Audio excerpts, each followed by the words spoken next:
نصلی علی رسولہ الکریم اما بعد اعوذ باللہ من الشیطان الرجیم ما قطعتم من لینۃ او ترکتموها قائمۃ علی اصولها فباذن اللہ۔ معزز سامعین گرامی قدر، سب سے پہلے آپ سے التماس ہے کہ آپ سب ساتھی بیٹھ جائیں اور جو سٹیج کے اوپر کھڑے ہیں وہ بھی بیٹھ جائیں۔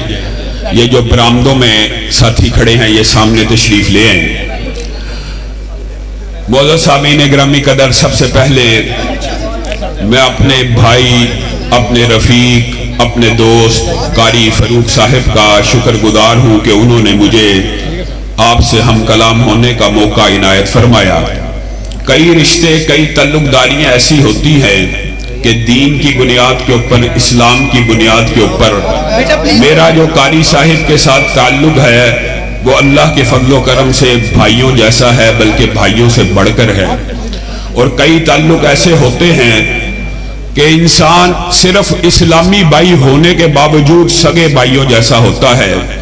میرے دائیں اور بائیں اس وقت جو دو احباب بیٹھے ہیں میرے دل کے بڑے قریب ہیں، میرے بھائیوں جیسے ہیں، اور شاید اسلامی رشتے کی، اخوت کی، محبت اور چاشنی میں ان دونوں کے رشتوں نے سگے بھائیوں جیسے رشتوں کا احساس دلوایا ہے۔ میں آپ نوجوانوں کے ہموں، تنتنوں اور ولولوں کا بھی شکر گزار ہوں، اور اکثر میں یہ بات سوچا کرتا ہوں کہ یہ دین اسلام